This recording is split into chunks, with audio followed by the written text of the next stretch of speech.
Well, this episode of The Strain was a doozy. Alright, guys, gals, and everything in between, I'm here today to review to you the latest episode of The Strain, and I say it every week, but another week, another episode of The Strain. Always a good day for me. It's like Christmas every Sunday. This episode, a lot happened, and I'm just still wrapping my head all around it. I just finished the episode and was like, whoa, so much to talk about. So, this episode, we get a lot of really interesting backstory towards Eldritch Palmer again. So we get to see young Eldritch Palmer, and he's going to visit his father. And lo and behold, holy crap, Bob from That 70s Show is Eldritch Palmer's dad. Who would have thought?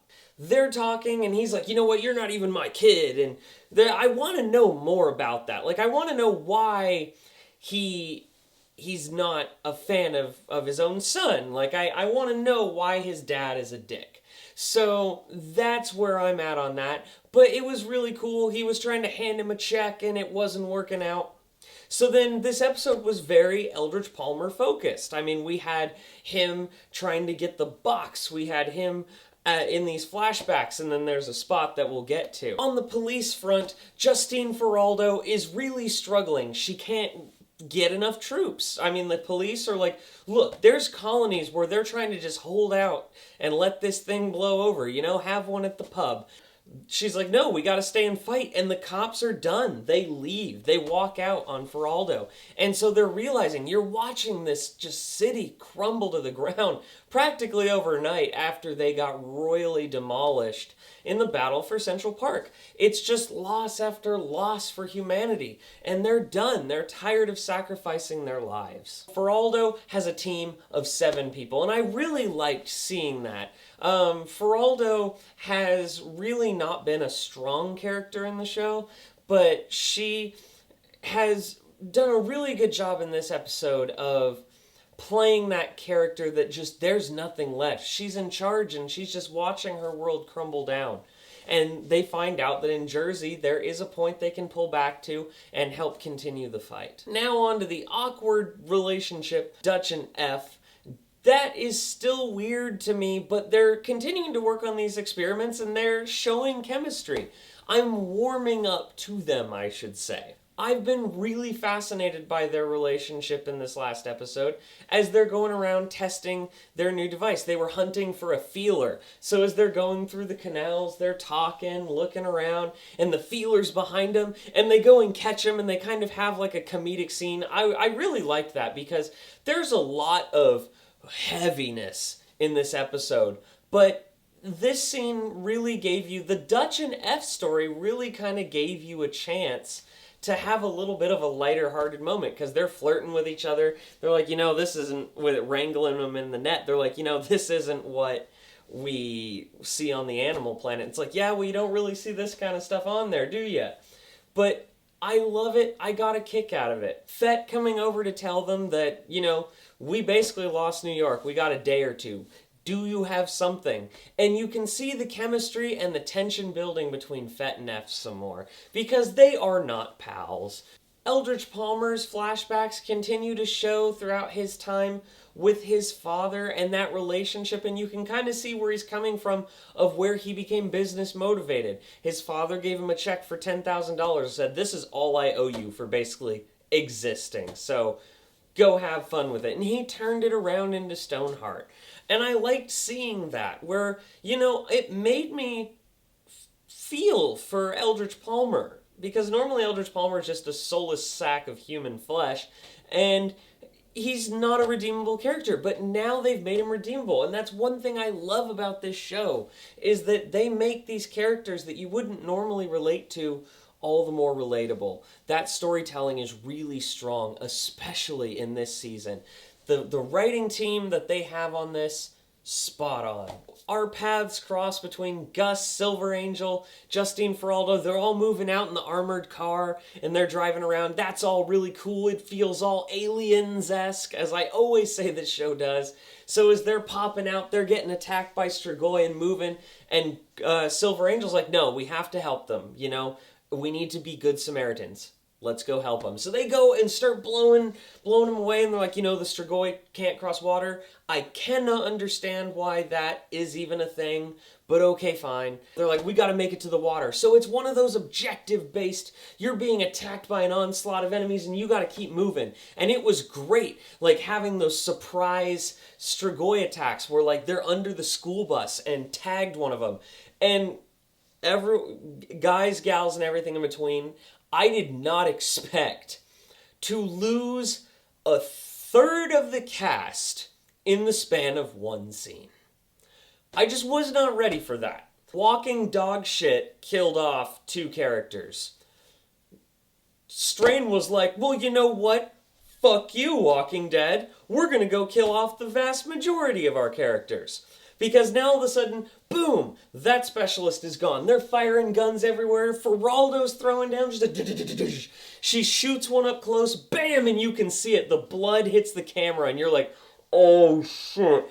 Boom, right in the eye. Fett's not there to stop it this time. The worm gets right in her eye, and she just realizes that she's trying to scratch at her face. And then our one cop guy who stood by her side, yeah, she's questioned his morals, but straight up, been there since the beginning for her, and then boom, he's been hit. And I was like, oh God, more death. And they're all just, run, and it's all intense crap, and it's great, and Gus is shooting them, bam, bam, bam. And then Silver Angel has got it, and he starts to get up onto a car, and then boom, and I was like, no! I loved the Silver Angel. Angel was great. He gets hit. And does he go down like that? Oh, hell no. He does not go down like a bitch. No, you go, you make it out alive. He's like, no, I don't want to leave you. He's like, no, I'm done. You go, I'm going to hold him off. And I love that you see that new parental bond that Gus had just built with Angel. And he's had to say goodbye to his mother and Angel in really the same day. So he's running. Angel's holding him off. He puts the crosses on. He's hitting him with the power of Christ. And he's just like, bam, punching Strigoi. And he's getting stung a second, third. I believe I counted 5. Count it. 5 times. Leg, arm, I think torso.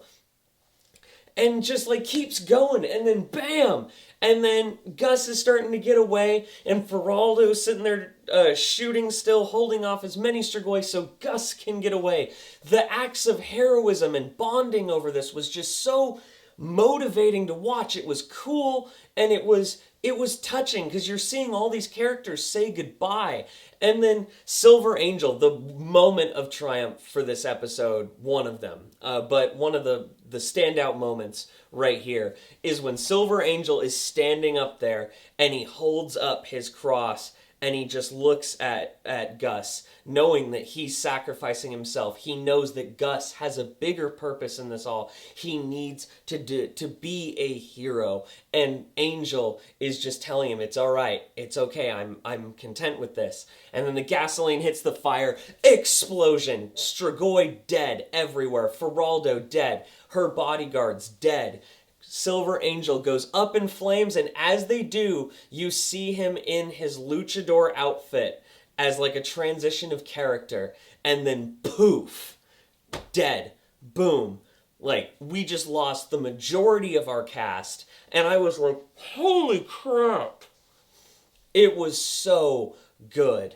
That was an incredible scene that is going to be one of the most memorable ones of the entire season, I think. Eldridge Palmer, they sneak in, they shoot up the place that's holding the case, and they open it up from Egypt. What is it? You see the silver case, it's a nuke, a tactical nuke that they bought. And then they realize that Eichhorst needs the other nuke to enact his plan. So Eichhorst is going to use this against him. And And so we're wondering, what is that? I love that tension that they're building. But then we go back to Satrakian and we have this touching moment that he's like, you know what? No, this is no, like, buy time. We are doing this, whatever the cost. I don't care if I have to die. This is what I have to do in order to stop the master. This is what I fought for my whole life. And you see the passion in his eyes.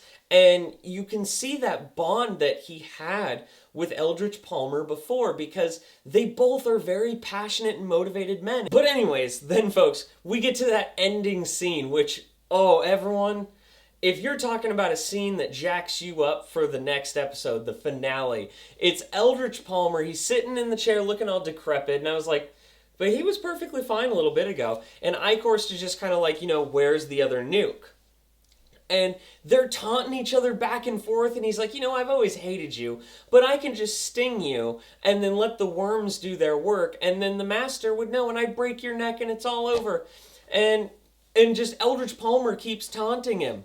And I was just like, what's going on? And he's sitting there and he's like, you wouldn't even be able to do anything. You're just a weak old man. And I was like, wait a minute. He doesn't know that he's had the white. Oh, shit. And then Eldritch Palmer's just like, all right, with this. Rips the blanket back. Has a shotgun there. Dick's shotgun right there. And he's just, boom.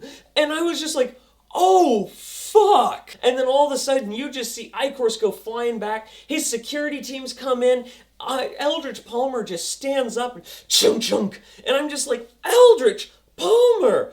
And they're all opening fire, and I love the way the Strain shoots their action with those mid-shots that make it feel like you're in the action, but it's not so disorienting you can't tell what's going on.